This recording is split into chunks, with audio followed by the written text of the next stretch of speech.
It was clear to me that there's something psychological about African descent people deeply rooted in our souls, in our systems, as black people, in terms of its cultural content, its spirituality. No matter where we are on planet Earth, there's this Africanity within us. So I wanted to capture that as a part of understanding the motivational system behind African American behavior. Invented this construct called African self-extension orientation. I was trying to refer to this elasticity, this fluidity of the African spirit, how it moves at a spiritual level, and how this energy in African people is always trying to extend itself beyond the physical boundaries of the individual to connect with other individuals or the collective of individuals. And so it had to have a genetic property in my thinking because it was something that was fundamental to African descent people. I thought this construct sort of best captured that idea, and so I call it African self-extension orientation. The second construct in the model called African self-consciousness, I saw as necessary to explain what I call the efficacious functioning in a more African-centered way of the motivation in African American behavior. This requires some level of input from social experience to direct this Africanity, this spirituality, in a way that it's empowering for the individual and the African collective. So these two key constructs, African self-extension orientation and African self-consciousness, became the core of my thinking about the African American personality. That's the basic core of the model that I was trying to articulate and capture as a way of understanding what should we conceive of as the normal way, the normal natural way that African people would function. A third aspect of the theory was to explain abnormality, deviance in our behavior. If we look at this basic model of normalcy and naturalness, we find that it's elusive in our people, again, because of many of these interfering factors that I've just mentioned. So I introduced this construct called cultural misorientation to provide a paradigm that speaks to contemporary African American behavior, given the reality of contemporary African behavior, in terms of the manifestations of the trauma that we see in almost every aspect of our existence. And cultural misorientation essentially means the internalization of a European worldview or European consciousness in African descent people, which leads them to approach life, to approach adaptability in the world from the basis of a Eurocentric conception of that universe. This is not something that just comes to black people. We've already articulated what we think is natural and normal about black people. This is really the outcome of the traumatization process of European oppression of African people. They impose this Eurocentric cognitive structure on African people through all institutions, education, religion, you name it. And in so doing, we approach the world as a black-skinned European. And that's the basic nature of what I mean by cultural misorientation. We have internalized an incorrect cultural orientation. It leads us to engage in behaviors that are maladaptive for an African person in terms of these behaviors. While they may lead to accommodation with the reality and environment that we're in, they don't lead to African empowerment. They don't even lead to empowerment of the African reality. And African self-consciousness, core of our personality, because it is socialized, is vulnerable to cultural modification. So it can be modified from its natural state by the institutional bombardment of Eurocentrism. And so what happens is that we develop an alien self-consciousness that's sort of superimposed upon our natural African self-consciousness.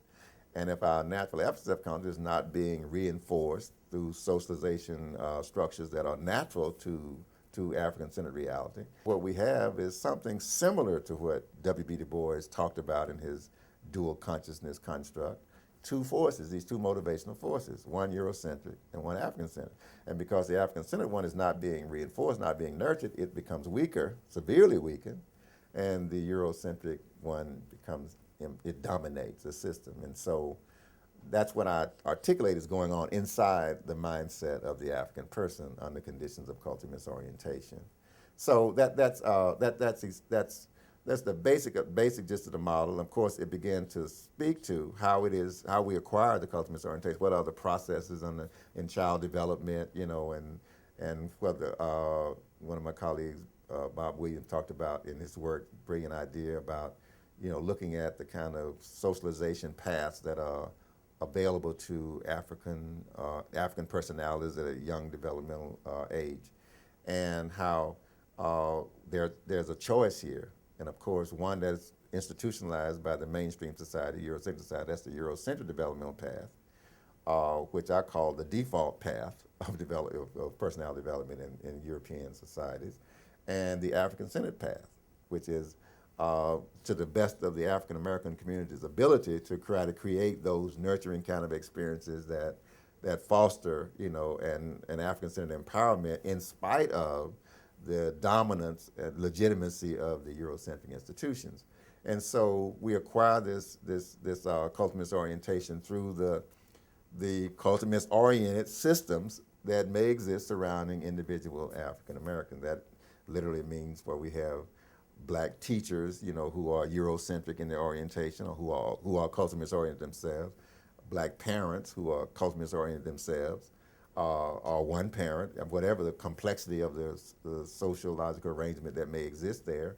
Other institutions in the immediately surrounding, or what we call generalized significant other kind of institutions in our community, that are Eurocentric in their orientation, and so that means they contribute to the acquisition of this culturalist orientation mindset in African children as we develop in America on the condition of integration in particular, and so those are some of the developmental implications of this particular model in terms of how do we arrive at that. And of course, once we understand the nature of a problem, if we explain it fully enough, then it certainly gives us suggestions as to what we should attack, how we should attack it if we're going to change it and modify it and correct it.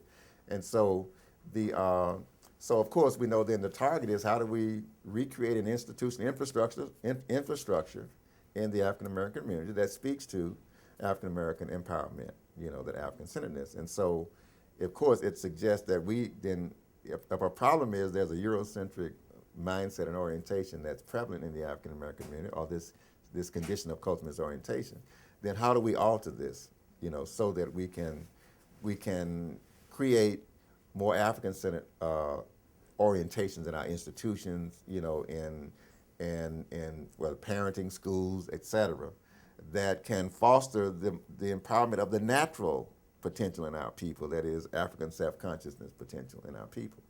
And of course, that requires a great deal more effort because we don't have the legitimacy, institutional legitimacy in American society for African-centered institutions, and so they have to create their own base of legitimacy, and that's quite a challenge in terms of material and psychological and sociological resources that incumbents upon us to be able to garner in order to empower those institutions. So it's a challenge to recover from culturalist orientation, and it's such a pervasive condition among our people because we can't escape the institutions. And to the degree that the Afrocentrism movement in American society that was popular a few years back and gained a lot of notoriety through the national media, to the degree that we can begin to give substance, content and substance, greater content and substance to that in terms of create a more broad-based institutional infrastructure that has this African-centered content. That's the degree to which we will be able to restore this normalcy, this system of normalcy, this psychodynamic of normalcy within the African personality, the African American personality.